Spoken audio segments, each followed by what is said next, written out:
karena adanya perjuangan yang sama, melihat fenomena yang sama, ada sesuatu yang salah dari tafsir keagamaan kita mengenai dzurriyyat Nabi ini, sehingga dari orang yang mengklaim sebagai dzurriyyat Nabi itu kemudian menganggap penghormatan bangsa Indonesia sebagai ketundukan yang bisa dipermainkan untuk dikuasai, untuk ditipu, untuk dibohongi dan lain sebagainya.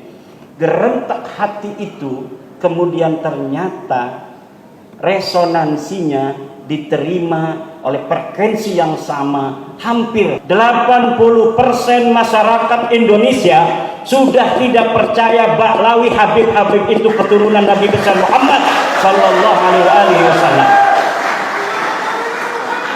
Mereka tidak percaya lagi Bahlawi Habib itu sebagai keturunan Nabi besar Muhammad per hari ini. Allahumma salli ala Sayyidina Muhammad.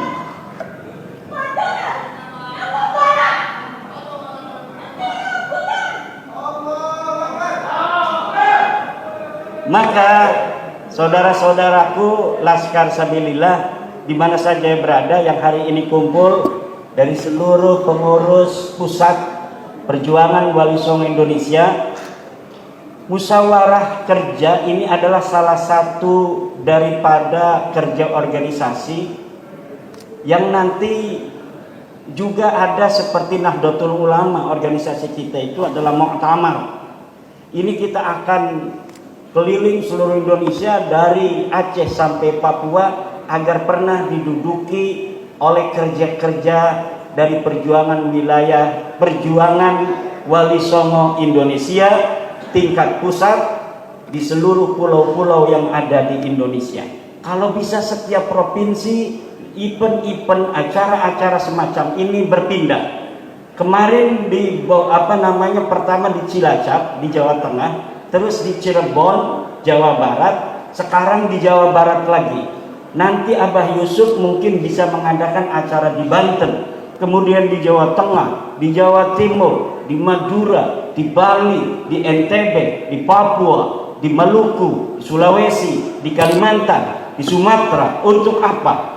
Karena magnet dari perjuangan Wali Songo Indonesia ini hari ini telah merekatkan seluruh bangsa Indonesia yang selama ini mendapatkan kegamangan spiritual dari orang-orang yang mengaku sebagai turun Nabi, namun tidak terbukti secara ilmiah. Baik data DNA dari 180 orang yang sudah tes DNA itu tidak terbukti sama sekali berdasarkan laporan dari Badan Riset dan Inovasi Nasional yang sudah saya temui, juga berdasarkan laporan dari Family Tree DNA dan situs-situs lain penyedia jasa dari tes DNA. Kalau secara tes DNA sudah tidak terbukti, ini qot'i. Kalau kajian saya itu kajian ilmiah.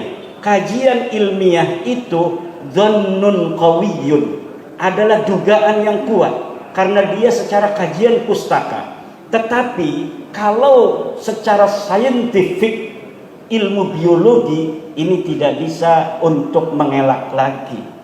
Contohnya otopsi. Otopsi itu masih perdebatan kalangan ulama. Ada yang membolehkan otopsi, ada yang mengharamkan. Tetapi ketika negara membutuhkan untuk sebuah kesaksian hukum, maka negara akan menjalankan otopsi itu tanpa melihat perbedaan pendapat yang terjadi di kalangan ulama. Begitu juga dengan tes DNA ini.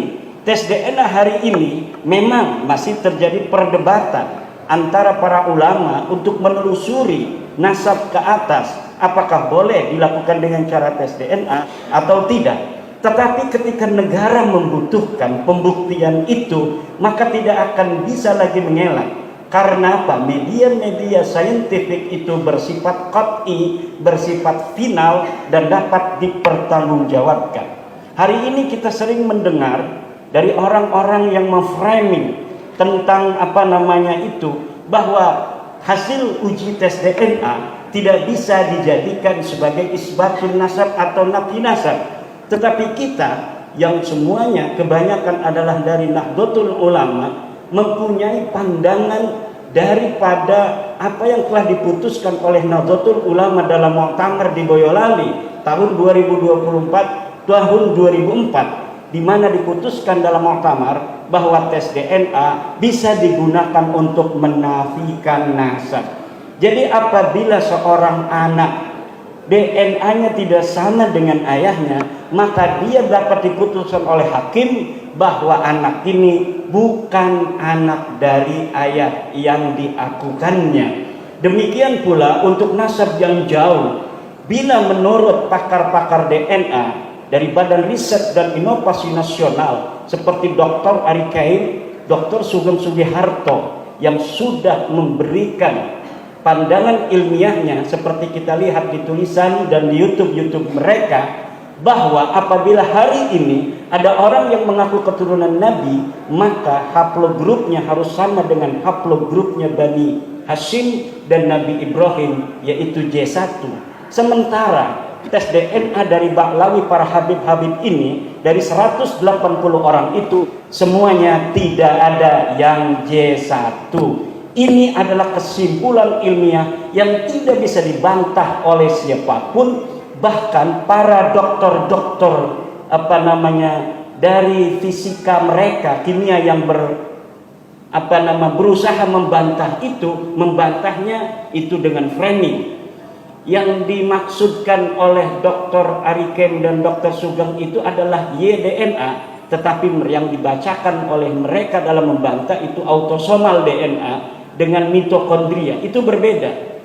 Ketika mereka mengatakan, ini pembantu-pembantu Ba'lawi, bahwa DNA itu ke atas itu hanya 25 generasi yang bisa dilihat dan bisa dideteksi. Setelah 25 generasi itu tidak bisa akurat.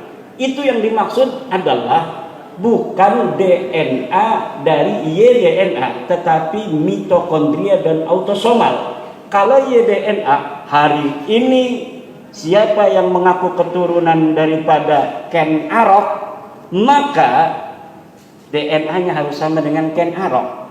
Siapa yang mengaku keturunan Nabi Muhammad, DNA-nya, haplogrupnya harus sama dengan Nabi Muhammad sallallahu alaihi wasallam.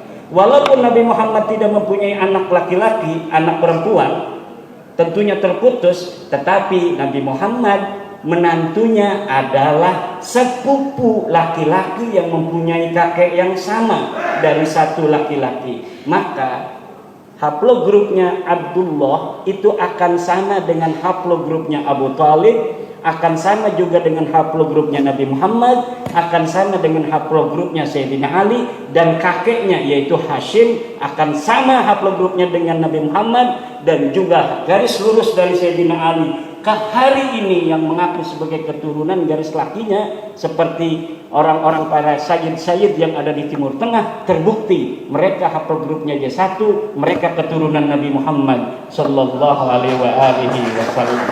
Tetapi Ba'lawi para kabib-kabib ini sama sekali tidak terbukti. Jangankan terbukti sebagai turunan Nabi Muhammad, turunan Arab aja bukan. Wallahu huwal muwaffiq ila aqwamit thoriq. Wassalamualaikum warahmatullahi wabarakatuh.